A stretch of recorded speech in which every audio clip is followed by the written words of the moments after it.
Bueno, ya estamos de vuelta, de regreso aquí en el Gigante de la Mañana. Gracias, Henry. Como siempre, les invitamos a escribirnos y compartir con nosotros sus mensajes, lo que quieran que estemos charlando y por sobre todas las cosas sus opiniones sobre este tema que vamos a hablar. Sí, de hecho que sí, el fraude informático que está de moda, así lo tituló nuestro productor ejecutivo, y queremos conversar precisamente sobre esto con el ingeniero Santiago Vázquez y con la ingeniera Gabriela Ratti. ¿Cómo están? Muy buenos días. Gracias por visitarnos. Bueno, el Computer Emergency Response Team es básicamente lo que significa en inglés el trabajo que ustedes llevan adelante, ¿es correcto? Así es. Bueno, usamos un nombre en inglés, aclaramos eso, no es que no seamos nacionalistas, sino que estos equipos están distribuidos por todo el mundo y tienen, digamos, unos requerimientos para, por ejemplo, de nombre, porque trabajan en conjunto, o sea, somos punto focal del país en lo que tiene que ver con emergencias cibernéticas y bueno, todos los CERT en el mundo se llaman de ese modo, ¿verdad? Bueno, pero equipo de respuestas ante emergencias cibernéticas de Paraguay. Así mismo. Bueno, y cuando decimos que está de moda, quiere decir que es algo que se está dando frecuentemente. ¿Y en qué modalidad se da? Si nos pueden explicar, por favor. Bueno, está de moda decimos porque nosotros hoy día tenemos más, el Estado tiene más herramientas como para poder trabajar con ese tipo de incidentes, sin embargo ya hace tiempo se está dando.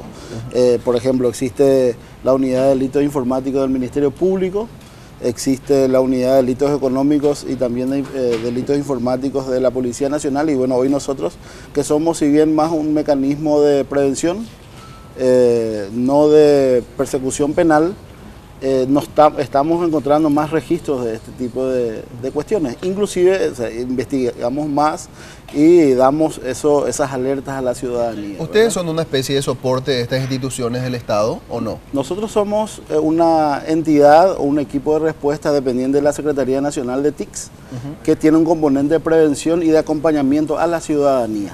Nosotros no investigamos las cuestiones, sino que quitamos estadísticas, investigamos de lo que hoy en día se está dando en las cuestiones de seguridad TI y realizamos este tipo de difusión, en este caso de clonación de tarjeta de crédito o de cuidado que tienen que tener los usuarios. Pero vayamos a la base, ingenieros. ¿Cómo empieza la clonación de tarjetas? ¿Cómo se puede dar la situación para el usuario? Gabriela. Existen diversas maneras. Está el método físico, que es el que habíamos comentado, a través de skimmers o lectores magnéticos que leen la información. Se coloca, por ejemplo, en cajeros, sobre todo en estaciones de servicio, en lugares donde no está muy vigilado, en lugares abiertos. El cliente no se da cuenta, no presta atención, no sabe exactamente si ese dispositivo tiene que estar, no le parece raro y pasa la tarjeta. Y esa información es leída. Después de un tiempo el estafador retira el equipo y tiene una cantidad de información en dicho dispositivo y clona la tarjeta. Esa es una modalidad. Otra muy frecuente es a través de phishing, por ejemplo, que es a través de internet, a través de páginas falsas o a través de correos falsos. Otra modalidad es a través de llamadas. Llama a un funcionario y se hace pasar por un funcionario del banco. Y la gente no presta atención a las indicaciones y no sabe que a lo mejor él no tiene que dar la información ni aunque llamen del banco. Entonces él da la información, da su número de tarjeta, da el número de verificación, la fecha de expiración. Esos datos no hay que dar a nadie, ni siquiera a alguien que llame a presentarse diciendo que es del banco. Bueno, pero por lo general, por norma, los bancos no te llaman a requerir de esa información. Uno es que al llamar, precisamente por razones de seguridad, piden ciertas informaciones del cliente, del usuario. De hecho, los bancos, por lo menos los de plaza, todos aclaran de que nunca van a solicitarte ese tipo de datos por vías de correo electrónico ni tampoco por teléfono. Entonces, lo curioso es que a veces el usuario no está pendiente de eso o no recuerda quizás eso, claro. y llama a alguien con un tono de afirmación, con un tono seguro, le pide estos datos y el usuario directamente empieza a dar. Y a eso hoy en día se llama ingeniería social, que es el mecanismo por el cual una persona puede utilizar una técnica, que es esta de ingeniería social, para ganarse la amistad o la confianza de la persona y le empieza a quitar datos. En ese sentido, Gabriela hoy mencionaba phishing. O sea, ¿qué es lo que significa el phishing? Su término en inglés, pescando, ¿verdad? O sea, te engañan diciéndote, por ejemplo, que ganaste una suma multimillonaria Sí. y que necesitan tus datos de tarjeta de crédito o de cuenta corriente para depositarte ese dinero, o que, qué sé yo, están en este momento haciendo una actualización de datos de algún banco de plaza y te piden que los cargues porque si no vas a tener multas. Sí. Por ejemplo, entonces uno asustado lo hace, ¿verdad? También en ese sentido utilizan las llamadas telefónicas, como recién estábamos mencionando, y eso es lo que nosotros o sea, se denomina esa técnica como la de phishing, y es una de las más utilizadas ahora en estos tiempos, por lo menos en nuestro país.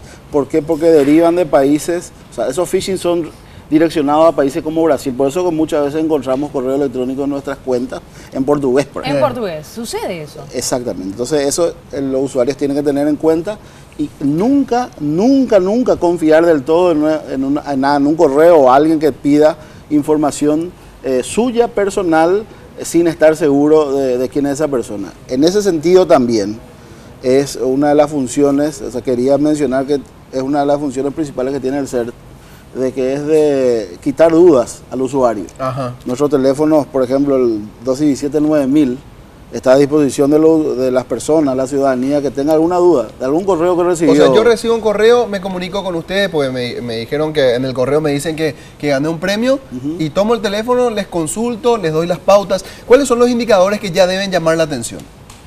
Primero el remitente. Muchas veces a lo mejor el usuario dice, bueno, administración, banco, X, pero en la dirección es una dirección que no concuerda, no es un Gmail. Entonces eso es una primera pauta. Otra es algún link raro, un link que dice ser de la página oficial, pero al posicionarte encima vos ves que No es redirige ese. a un lugar, a un dominio extraño, por ejemplo. Son esos indicadores.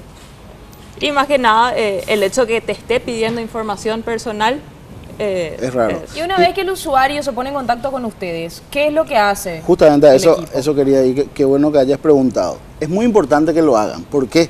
Porque únicamente de ese modo vamos a nosotros identificar cuál es el origen de ese tipo de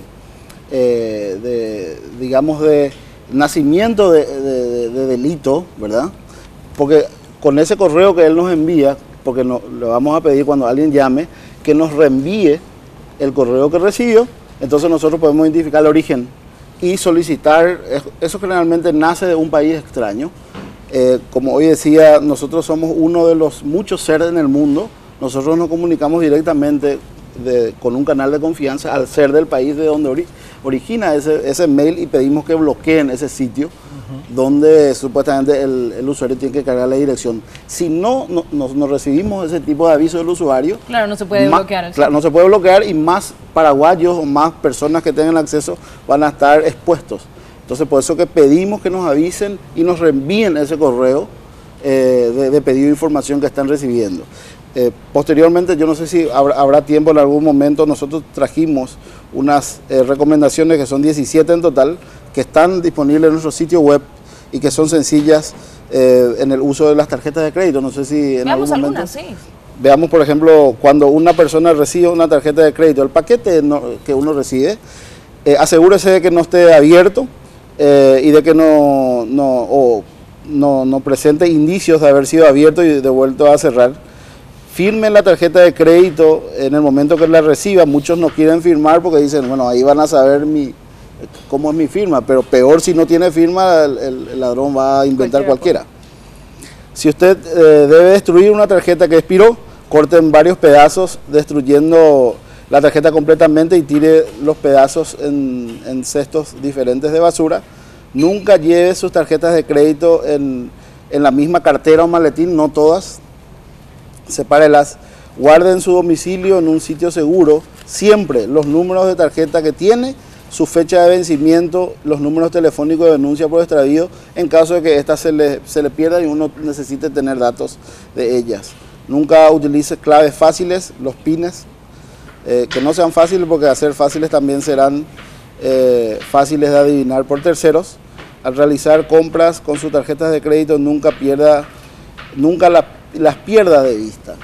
Si uno entrega, a veces se desentiende de su tarjeta, mientras tanto el empleado del comercio puede Y que estar suele ser clonando. frecuente, como estábamos comentando, en estaciones de servicio. Por En estaciones de servicio, donde en México, por ejemplo, hay muchos antecedentes de robo o de clonación de tarjetas de crédito por medio del aparatito skimmer que mencionamos.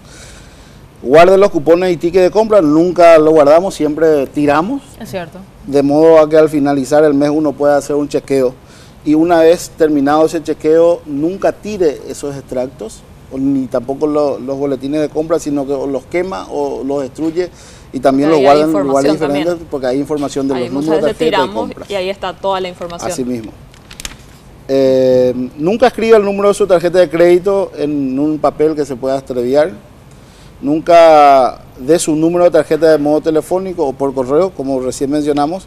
Evite proporcionar datos personales o confidenciales en centros comerciales con el pretexto de participar en sorteos, promociones o X. Ah, que es también un gancho. Asimismo, y si en algún comercio le solicitan una identificación al momento de hacer su compra, o sea, con su cédula de identidad, hágalo y colabore porque es la manera en que el comercio sabe que no es una tarjeta robada. Y una cosita para ir redondeando, porque ya me están marcando el tiempo.